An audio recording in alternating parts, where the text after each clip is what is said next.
Dear friends, I would like to begin today's sermon by inviting you to look at the pictures of doctors and nurses around the world who are fighting COVID-19 virus. What they look like after working 13 hours at ICU wearing the mask. And as you look at them, I would ask you to place all the frontline workers, the healthcare providers, and the essential service providers in your prayer.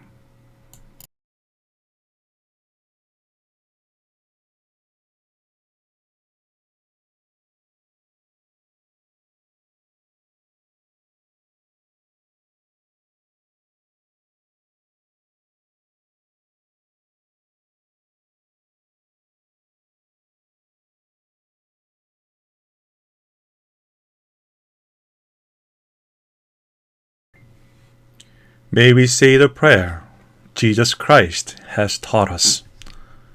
Our Father, who art in heaven, hallowed be thy name.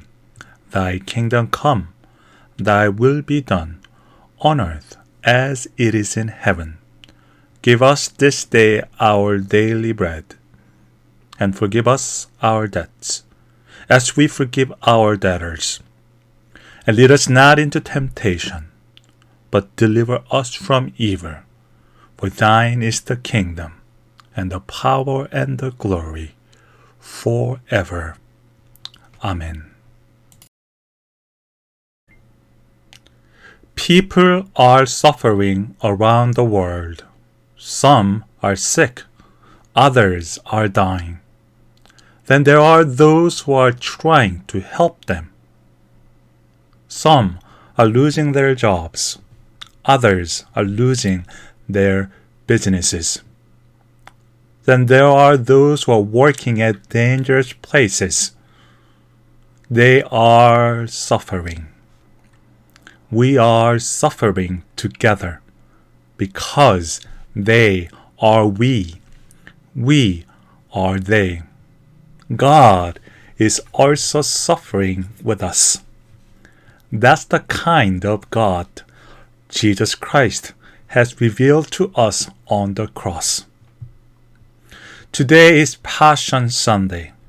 We'll meditate the journey Jesus took to Golgotha. We meditate his struggles, suffering, the cross he carried, the way he died. And that is not to glorify our human suffering, nor is it to justify our human violence. But it is to remember God who participates in our human journey, in our human struggles. I believe Jesus Christ, who died on the cross, provides very important spiritual lessons for all of us today, especially today. In today's sermon, we'll look at 4 spiritual lessons that Jesus shares with our humanity from the cross. First, Jesus teaches us not to settle with anything less than God. I would like to read Matthew chapter 27, verse 46, and pay full attention to the question that Jesus asks on the cross. About the 9th hour, Jesus cried out in a loud voice, Eloi, Eloi, lama sabachthani, which means, my God, why have you forsaken me? When people suffer and when we suffer, we ask very similar questions, don't we? Where is God? If God is so powerful and strong, if God loves us so much, how is that we are suffering? What are you doing, God? Unfortunately, some people are very quick to settle with a shallow conclusion. that God is punishing us for something we have done wrong in the past. God, who is mighty and powerful, cannot allow God's people to suffer. So the only way to understand our human suffering is that we have done something wrong in the past and God is punishing us for the mistakes we made. I don't know about you. I am very good at that. When things go wrong, I'm very quick to ask, what did I do wrong this time? Why did I say that? Yes, of course, there are times we make mistakes. And there are times we make some bad choices. But our life is so much bigger than what I did or what I did not do. When Jesus suffers and dies on the cross, he does not settle with a quick answer to rationalize or justify our human suffering. Rather, Jesus invites us to join him asking questions to deepen our being, deepen our understanding of who we are and our relationship with God. When we keep asking these questions to God,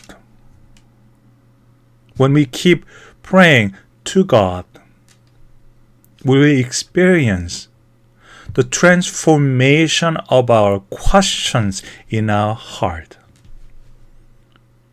More we ask, we'll begin to care less about why this is happening to us, but we pay more attention to what can I do today to love God more. When we face our own struggles, Jesus encourages us not to settle with our quick and shallow understanding of our human life and our God, but to keep asking, nurturing, deepening our relationship with God.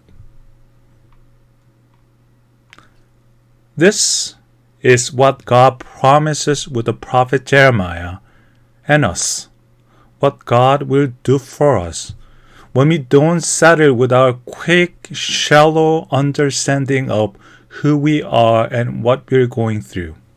When we keep asking God for God's grace. Jeremiah chapter 29, verses from 11 to 14. For I know the plans I have for you, declares the Lord. Plans to prosper you, not to harm you. Plans to give you hope and a future. That you will call on me, come and pray to me, and I will listen to you. You will seek me and find me when you seek me with all your heart.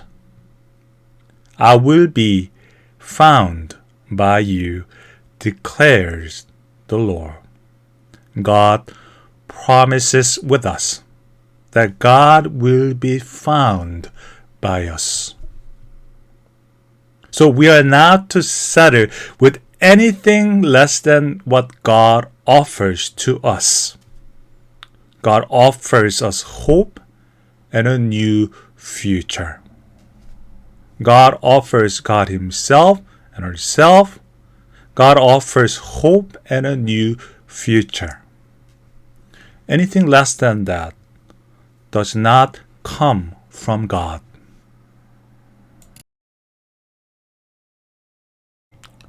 Second, Jesus teaches us that God is suffering when we are suffering.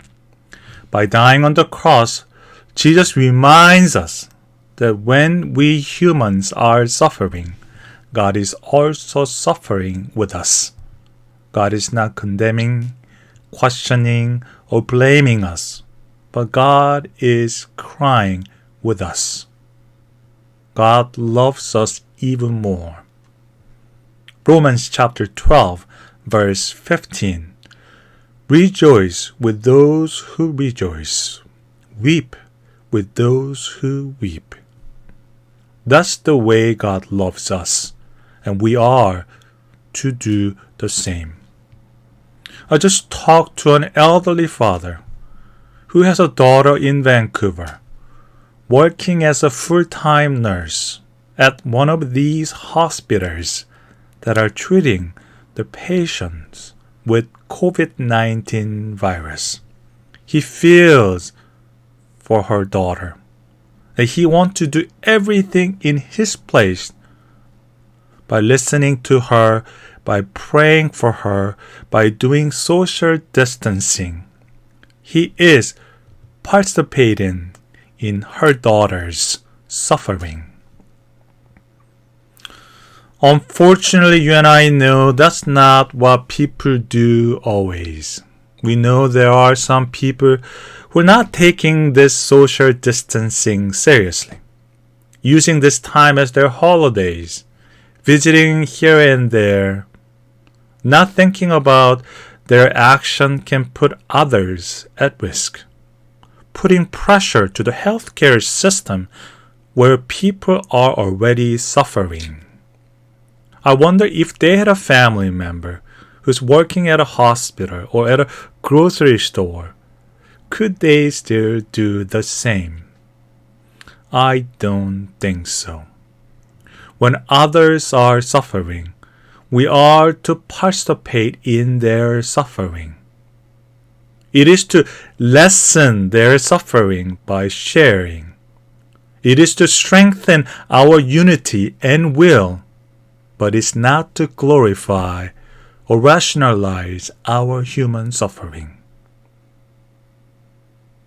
Participating in someone else's suffering is not just a nice thing to do. It is the way of the cross. It is the way of our Lord Jesus Christ. Third, Jesus teaches us that God understands our struggles. God understands what we are going through, our physical, financial, emotional, spiritual pain and struggles, fear of uncertainty, fear of losing jobs, health, our loved ones, sadness, frustration, helplessness we feel when we look around. What do you think Jesus will say to us today? Get over. You had this coming. What did I tell you before? I knew this would happen to you. Or will Jesus say, I know what you're going through. I'm here for you. I believe this is what Jesus will say to us today. Matthew chapter 11, verses from 28 to 30. Come to me, all you who are weary and burdened. I will give you rest. Take my yoke upon you. Learn from me, for I am gentle and humble in heart. You will find rest for your souls, for my yoke is easy. My burden is light. I believe that's what God does with us, encourages us to do, to understand each other's struggles.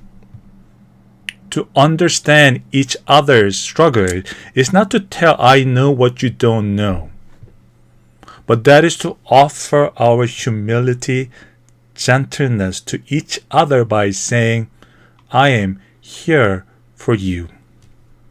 No, we cannot offer an answer we don't have.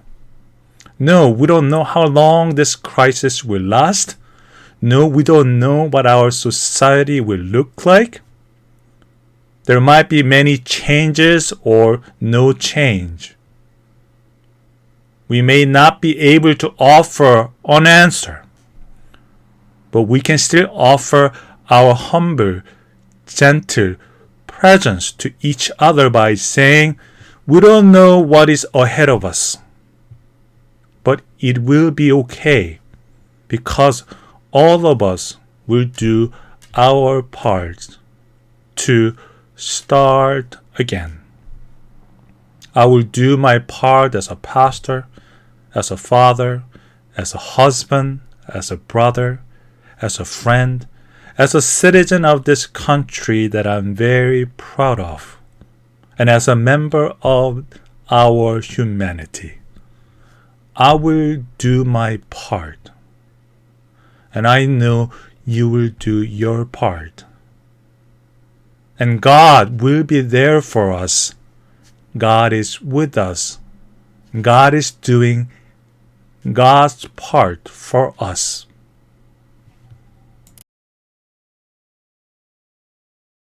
Fourth, the last point for us today. Jesus teaches us that God gives everything. There is a story about a chicken and a pig. On a hot summer morning, two of them went for a walk. After a long and tiresome time, they came upon a restaurant with a sign that read, "Ham and eggs." The chicken said, "Let's go in, I am starving." The pig responded, "No way, not for me, for you.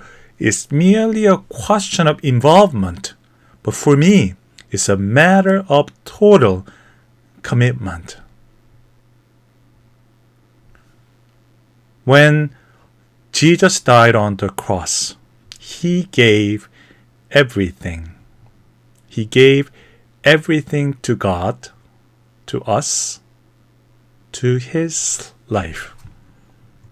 And that's what we are to do.